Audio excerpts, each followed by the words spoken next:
Hello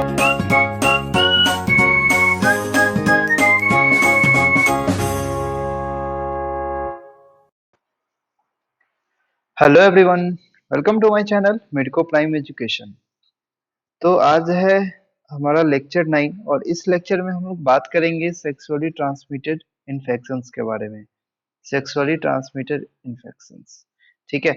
तो ये एक टॉपिक है जिसमें एक क्वेश्चन आने की संभावनाएं होती है। मैच द फॉलोइंग करके क्वेश्चन आते हैं यहाँ से, ठीक है।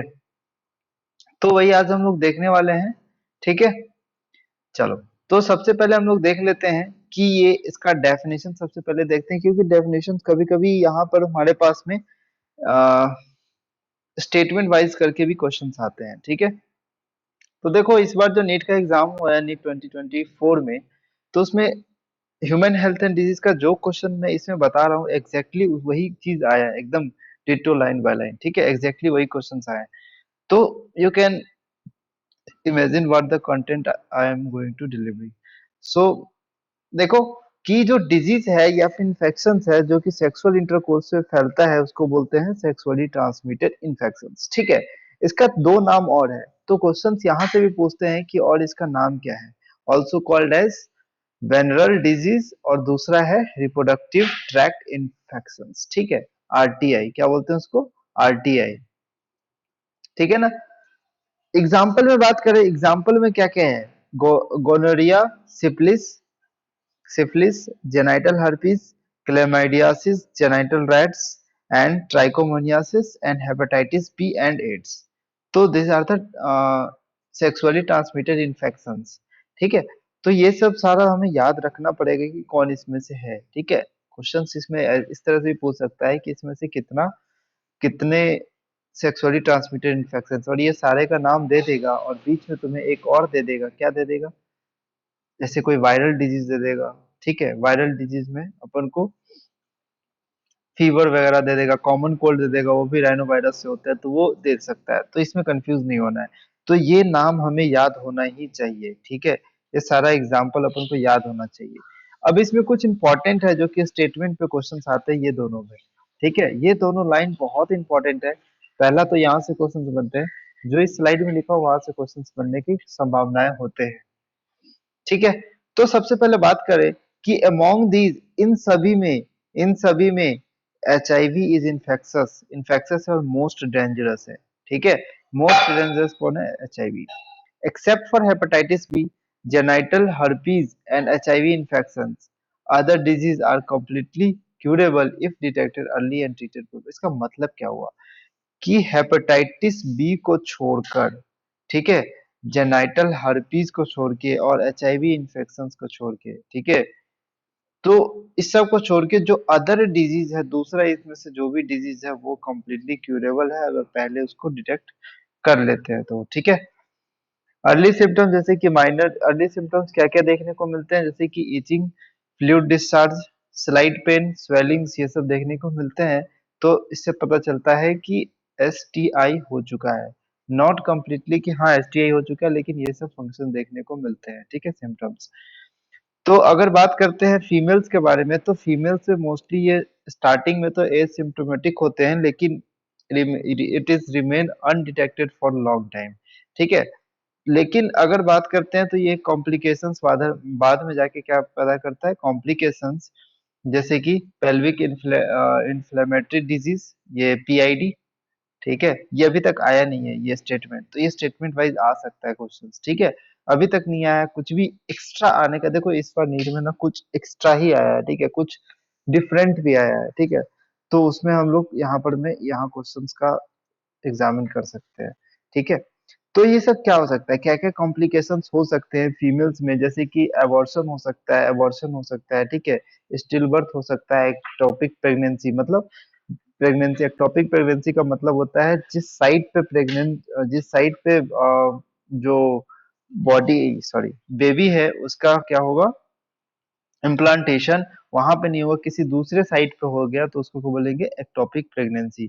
इनफर्टिलिटी का केस हो सकता है इस केस में, ठीक है। इवन कैंसर भी देखा जा सकता है, कहाँ पे कैंसर, इधर उधर रिप्रोडक्टिव ट्रैक्ट, तो यहाँ पर मैं एग्जाम में तुम्हें कंफ्यूज कर सकता है कि रिप्रोडक्टिव ट्रैक्ट देकर नहीं, तुम्हें तो पता है कि हाँ कैंसर पढ़ के निकल जाओगे, लेकिन यहाँ पर मैं क्या दे सकता हूँ, रिप्रोडक्टिव ट्रैक्ट। तो इसको एकदम क्वेश्चंस के बेसिस पे एक क्वेश्चन फिक्स है यहाँ से, ठीक है। चलो, अब जब मैं बात करता हूँ मैच द फॉलोइंग के बारे में, जो बता रहा था, तो ये मैच द फॉलोइंग, ये मैच द फॉलोइंग के लिए इंपॉर्टेंट है, ठीक है। तो ये इस तरह से दिया रहेगा और हमें नाम याद रखना है, ये सभी का नाम, ठीक है। दूसरा, इसमें से किस तरह का क्वेश्चन बनता है कि इसमें से ये सारा नाम दे देगा एनसीईआरटी में, ठीक है। ये सारा नाम दे के तुम्हें पूछेगा कि कौन सा वायरस है, कौन सा बैक्टीरियम है, कौन सा प्रोटोजोन है, ठीक है। तो वायरस तो पता चल जाएगा, ठीक है। बैक्टीरिया भी पता चल जाएगा, लेकिन प्रोटोजोन नहीं पता चलेगा, यहाँ पर में ये है। तो यहीं से क्वेश्चन पूछ देते हैं, ठीक है। ट्राइकोमोनास वेजाइनलिस, यहाँ पर में याद रखना कि ये क्या करता है, ट्राइकोमोनियासिस करता है, ठीक है। ये तो हम आसानी से मैच कर सकते हैं, ये हम आसानी से मैच कर सकते हैं।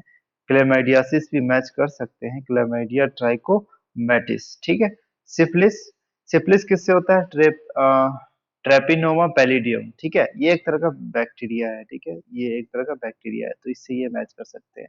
जेनाइटल रैट्स मतलब ह्यूमन पैप्लियोमा वायरस, जेनाइटल रैट्स में क्या होगा, ह्यूमन पैप्लियोमा वायरस, ठीक है। जेनाइटल हर्पीज की बात करें तो ये भी हम लोग मैच कर सकते हैं, हर्पीज सिंप्लेक्स वायरस, ठीक है। गोनेरिया भी हम लोग मैच कर सकते हैं, निसेरिया गोनेरिया, ठीक है।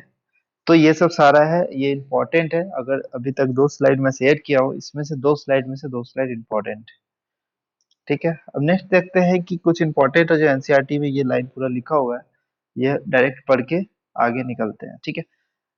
एसटीडी एक मेजर थ्रेट है हेल्दी सोसाइटी के लिए, ठीक है, बहुत ज्यादा, क्योंकि इसका प्रिवेंशन और अर्ली डिटेक्शन एंड क्यूर इसका नहीं किया जा सकता। मतलब इसका है कि इसका सबसे पहले इसका डिटेक्शन होना चाहिए, ठीक है, डिटेक्ट होना चाहिए कि हाँ किस पे है, ठीक है। उसका प्रिवेंशन भी होना चाहिए, उसका बचाव भी होना चाहिए, ठीक है। तो हमारे इंडिया में बहुत सारे रिप्रोडक्टिव हेल्थ केयर प्रोग्राम चलते हैं जिसके थ्रू ये सब करा जाता है, ठीक है। एनसीईआरटी में लिखने के लिए लिखा है, बट आई डोंट नो चलता है कि नहीं चल रहा है, लेकिन हाँ, all person are vulnerable to this infection. देखो, जरूरी नहीं है कि तुम्हें ही होगा, किसी को भी हो सकता है, ठीक है। तो इंसिडेंस ये किसी को भी हो सकता है, इसीलिए हमें क्या करना चाहिए, प्रिवेंशन करना चाहिए, ठीक है। और ये कौन से ग्रुप ऑफ एज में होता है, 15 to 24 ईयर्स में, ठीक है। तो यहाँ से क्वेश्चन बनने की संभावना है कि कौन से एज में हो सकता है, 15 to 24 ईयर्स एज में, ठीक है। इसका प्रिवेंशन का तरीका क्या है, प्रिवेंशन कैसे कर सकते हैं, कैसे प्रिवेंट कर सकते हैं, ठीक है। अवॉइड सेक्स विद अननोन और मल्टीपल पार्टनर्स, ठीक है। Always use condoms during the coitus. What is the main function of condoms? Basically, I have already shared the about the condoms in the human health and sorry reproductive health, ठीक है। तो उसमें condom का main function क्या है कि reproductive जो STI होता है उससे प्रिवेंशन में हेल्प करता है, ठीक है। अगर डाउट है तो क्वालिफाइड डॉक्टर से दिखाएं, ठीक है। अर्ली डिटेक्शन के लिए get complete treatment if diagnose, अगर डिजीज है तो उससे कंप्लीट ट्रीटमेंट दिया जाना है, ठीक है। तो यही है प्रिवेंशन एंड कंट्रोल में जो मेन हाईलाइट पॉइंट है, तुम्हें ये लिखना नहीं है, बस तुम्हें क्या लिखना है, तुम्हें बस जो हाईलाइट पॉइंट है बस उतना लिखना है, ठीक है ना। मैं जो हाईलाइट कर रहा हूँ बस उतना लिखना है और उतना ही समझना है, बाकी मैं सब कुछ बता चुका हूँ, बस रीड कर रहा हूँ। Maintenance of personal hygiene and pubic hygiene, public hygiene, ठीक है। तो पर्सनल और पब्लिक हाइजीन मेंटेन कर सकते हैं कैसे, पर्सनल हाइजीन कैसे मेंटेन कर सकते हैं, खुद को क्लीन रखो, ठीक है।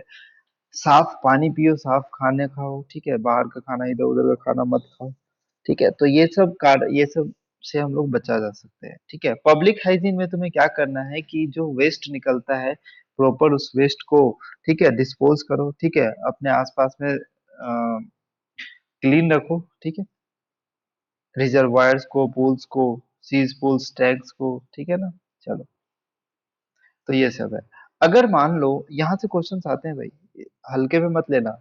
एयरबोर्न डिजीज अगर होता है जैसे कि निमोनिया, कॉमन कोल्ड, तुम्हें पूछेगा निमोनिया कॉमन कोल्ड के लिए नहीं, कौन सा ऐसे पूछेगा कि कौन सा डिजीज है जिसके लिए हम लोग ये प्रिवेंशन करते हैं, ठीक है। तो कौन सा ऐसा डिजीज है जिसके लिए क्लोज कांटेक्ट से infected person should be avoided, मतलब कौन सा जैसे कौन सा ऐसा डिजीज है जिसे इन्फेक्टेड पर्सन से हम लोग दूर जाते हैं, ठीक है। दूर क्यों जाते हैं भाई, कुछ ना कुछ उससे रिलेटेड ड्रॉपलेट इन्फेक्शन हो सकता है या फिर एयरबोर्न डिजीज हो सकता है। तो ऐसा कौन सा एयरबोर्न डिजीज जैसे कि निमोनिया हो गया, ड्रॉपलेट इन्फेक्शन, कॉमन कोल्ड हो गया, तो ये इंपॉर्टेंट है यहाँ पर, ठीक है ना। जैसे कि अब यहाँ पर मैं क्वेश्चन पूछ रहा हूँ कि कौन सा ऐसा डिजीज है जो कि वेक्टर को एलिमिनेट करते हैं, ठीक है। कौन से ऐसे डिजीज वेक्टर को एलिमिनेट करते हैं, उसके ब्रीडिंग प्लेस को एलिमिनेट करते हैं, ठीक है। तो ऐसा कौन सा डिजीज है, मलेरिया एंड फिलियरासिस, ठीक है। तो हम लोग क्या करते हैं उसके लिए, इसके लिए क्या करते हैं, avoid stagnation of the water, मतलब एक जगह वाटर का जमावड़ा होने से रोकते हैं, ठीक है। तो जहाँ पे हम लोग रहते हैं रेसिडेंशियल एरिया, ठीक है। यहाँ पर सबसे इंपॉर्टेंट क्वेश्चन की बात करते हैं, तो इंट्रोड्यूसिंग फिश, कौन सा फिश को हम लोग एज अ मॉस्किटो लार्वा पे फीड करता है। मॉस्किटो के लार्वा पे कौन सा फीड करता है, कौन सा मॉस्किटो सॉरी कौन सा फिश है, गैम्बूसिया। तो हम लोग गैम्बूसिया को क्या करते हैं, इंट्रोड्यूस कर देते हैं उस किसी भी तालाब में जहाँ पे उस मॉस्किटो का लार्वा होता है, ठीक है। या फिर उसको क्या करते हैं, इंसेक्टिसाइड इंसेक्ट करते हैं, ठीक है। अगर इसके एडिशन में क्या कर सकते हैं, door window should be provided with mesh to prevent the entry of the mosquito. तो जो अंडरलाइन किया उतना ही पढ़ के जाना है इसमें, ठीक है। नेक्स्ट है, such precautions have becomes all the important, especially in the light of recent widespread incidents of the vector-borne disease। देखो मैंने ना ह्यूमन हेल्थ डिजीज जब स्टार्ट किया था तो वहां पर मैंने सारा चीज बता रहा है एकदम स्टार्टिंग से। अब तुम देखो एडीज जो मॉस्किटो है वो डेंगू के लिए है वेक्टर, ठीक है। एंड चिकनगुनिया, ठीक है। तो एडीज मॉस्किटो डेंगू के लिए, लेकिन एनसीईआरटी में स्टार्टिंग में जहाँ पे डेंगू और चिकनगुनिया के बारे में बस डिस्कस करके छोड़ दिया, नाम लेके छोड़ दिया है, वहीं पर में ये एडीज मॉस्किटो के बारे में दे रहा है, ठीक है। तो कहीं ना कहीं एनसीईआरटी में है, इसलिए मैं वहां पर भी डिस्कस एक बार कर दिया हूँ, ठीक है। तो गो थ्रू कर लेना एक बार, ठीक है। The advancement made in the biological science have armed us to effectively deal with many infectious disease, ठीक है। अब क्या है दूसरा हमारा ये है कि use of vaccine immunisation programmes have been able to completely eradicate the deadly disease. अब जैसे कि स्मॉल पॉक्स है, इसके लिए वैक्सीन बहुत सारे आ गए हैं जिसके कारण अब स्मॉल पॉक्स नहीं होता है, ठीक है। एक चीज का भी गौर करते हो, तुम इस इन्वायरमेंट में हो, ठीक है। डिजीज अभी भी है तुम्हारे आसपास इन्वायरमेंट में, बट तुम्हें अफेक्ट नहीं हो रहा है, क्यों, have you even wonder why, ठीक है। इसका आंसर ना तुम्हें कमेंट में बताना, ठीक है। नेक्स्ट है बायोटेक्नोलॉजी, भी ये बहुत ज्यादा एडवांसमेंट हो गया है, क्योंकि बायोटेक्नोलॉजी के थ्रू अलग अलग तरह का वैक्सीन बनाए जा रहे हैं जिसके थ्रू हम लोग ये सब इन्फेक्शन से बचा जा सकता है, ठीक है। तो ये सब था आज का हमारा सेक्सुअली ट्रांसमिटेड इन्फेक्शन। आज का लेक्चर थोड़ा छोटा था, ठीक है ना। नेक्स्ट हमारा लेक्चर आएगा एड्स के बारे में, वो डिटेल एड्स के बारे में पूरा लेक्चर हम लोग डिस्कस करेंगे उसमें, ठीक है, एड्स के बारे में। और एड्स से क्वेश्चंस आते हैं, जो जो मैं जितना भी टॉपिक डाल रहा हूँ ना, उससे एक कोई ना क्वेश्चन, कोई ना कोई क्वेश्चन आते हैं हर साल, ठीक है। तो हल्के में मत लेना कोई भी टॉपिक को, एनसीईआरटी में जो दिया हुआ है, ठीक है। इस बार बहुत बड़ा लोचा हो गया इसके कारण, तो इसीलिए हल्के में मत लेना, एक एक लाइन को अच्छे से पढ़ के जाना, ठीक है। चलो मिलते हैं हम लोग नेक्स्ट वीडियो में, तब तक के लिए पढ़ाई करते रहे। All the best.